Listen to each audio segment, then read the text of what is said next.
Shalom, selamat malam Bapak, Ibu, Saudara-saudari yang terkasih dalam Tuhan Yesus Kristus.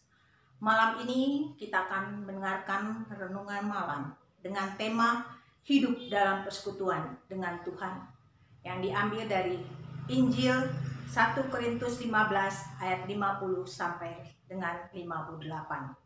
Sebelum mendengarkan firman Tuhan, marilah kita bersatu dalam doa. Bapa yang di surga, pada malam hari ini kami mengucap syukur Tuhan, Engkau telah memberi kami kekuatan dan kesehatan, dan Engkau telah menyertai kami sepanjang pagi, siang, hingga pada malam hari ini. Bapa yang baik, kami akan mendengarkan firman Tuhan, dan kami akan merenungkannya pada malam hari ini Tuhan. Biarlah firman Tuhan semakin hari boleh semakin menguatkan kami untuk melakukan yang sesuai dengan kehendak-Mu. Berkati untuk hamba Tuhan yang akan menyampaikan firman Tuhan pada malam hari ini. Kiranya Engkau memberikan hikmat dan kebijaksanaan untuk memberitakan yang sesuai dengan kehendak-Mu. Ampunilah segala dosa yang telah kami perbuat. Di dalam nama anak-Mu Tuhan Yesus Kristus, kami berdoa dan mengucap syukur. Amin.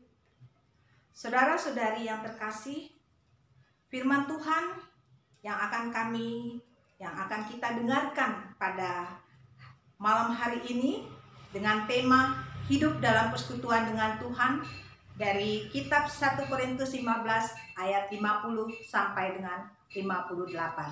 Beginilah firman Tuhan. Saudara-saudara, inilah yang hendak kukatakan kepadamu, yaitu bahwa daging dan darah tidak mendapat bagian dalam kerajaan Allah, dan bahwa yang binasa tidak mendapat bagian dalam apa yang tidak binasa. Sesungguhnya aku menyatakan kepadamu suatu rahasia. Kita tidak akan mati semuanya, tetapi kita semuanya akan diubah dalam sekejap mata pada waktu bunyi nafiri yang terakhir. Sebab nafiri akan berbunyi dan orang-orang mati akan dibangkitkan dalam keadaan yang tidak dapat binasa, dan kita semua akan diubah. Karena yang dapat binasa ini harus mengenakan yang tidak dapat binasa, dan yang dapat mati ini harus mengenakan yang tidak dapat mati. Dan sesudah yang dapat binasa ini mengenakan yang tidak dapat binasa, dan yang dapat mati ini mengenakan yang tidak dapat mati, maka akan genaplah firman Tuhan yang tertulis, maut telah ditelan dalam kemenangan. Hai maut, di manakah kemenanganmu? Hai maut, di manakah sengatmu? Sengat maut ialah dosa, dan kuasa dosa ialah hukum Taurat. Tetapi syukur kepada Allah yang telah memberikan kepada kita kemenangan oleh Yesus Kristus Tuhan kita. Karena itu saudara-saudaraku yang kekasih, berdirilah teguh, jangan goyah, dan giatlah selalu dalam pekerjaan Tuhan. Sebab kamu tahu bahwa dalam persekutuan dengan Tuhan, jerih payahmu tidak sia-sia. Jemaat yang dikasihi dan Tuhan Yesus Kristus, Korintus adalah sebuah kota Yunani, ibu kota provinsi Akaya, yang termasuk wilayah pemerintahan Romawi. Korintus terkenal dengan kemajuannya di bidang perdagangan dan kebudayaan. Masyarakatnya majemuk dan heterogen. Jemaat Korintus didirikan Paulus. Itu sebabnya Paulus sangat paham dengan jemaatnya. Dalam surat Paulus di 1 Korintus 15 ayat 50 sampai 58 ditulis dalam rangka membahas persoalan-persoalan yang terjadi di tengah-tengah jemaat Korintus yang berkenaan dengan kehidupan dan kepercayaan. Salah satu persoalan yang terjadi di Korintus adalah persoalan tentang kematian dan kebangkitan orang mati. Ada pengajaran yang mengatakan bahwa setelah manusia mengalami kematian, tidak ada lagi kehidupan atau kebangkitan. Sesuai pengajaran ini, mereka mengatakan tidak ada surga dan neraka. Dampak dari pengajaran sesat ini, manusia bebas untuk melakukan apa saja pun. Akibatnya, manusia suka berfoya-foya dan menghabiskan waktunya untuk menikmati kenikmatan duniawi. Rasul Paulus menentang ajaran ini dengan menyampaikan bahwa maut telah ditelan dalam kemenangan. Artinya, Yesus Kristus telah mengalahkan dosa dan maut. Jadi, adalah suatu kebodohan apabila kita tidak percaya akan adanya kebangkitan setelah kematian.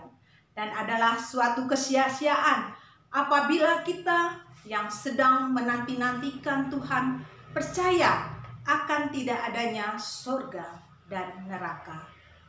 Demikian juga dengan menghabiskan waktu menuruti nafsu duniawi dan tidak peduli akan kehidupan. Saudaraku yang terkasih, percayalah akan hari Tuhan di mana kita semua akan dibangkitkan dari kematian dan akan mempertanggungjawabkan perbuatan-perbuatan yang tidak berkenan di hadapan Tuhan. Selanjutnya, Rasul Paulus menyampaikan bahwa setiap orang yang percaya kepada Yesus telah menjadi pewaris kerajaan Allah. Sebagai pewaris kerajaan Allah, kita dipanggil menjadi saksi Kristus yang melakukan kebiasaan baik dan benar yang berkenan di hadapan Tuhan. Kebiasaan baik seharusnya tidak hanya kelihatan dari ketekunan kita beribadah dan memberi persembahan, tetapi sejauh mana hidup kita berdampak bagi orang-orang lain dimanapun kita berada. Itu sebabnya Rasul Paulus menyampaikan, "Karena itu saudara-saudaraku yang terkasih, berdirilah teguh, jangan goyah, dan giatlah selalu dalam pekerjaan Tuhan. Sebab kamu tahu bahwa persekutuan dengan Tuhan, jerih payahmu tidak sia-sia."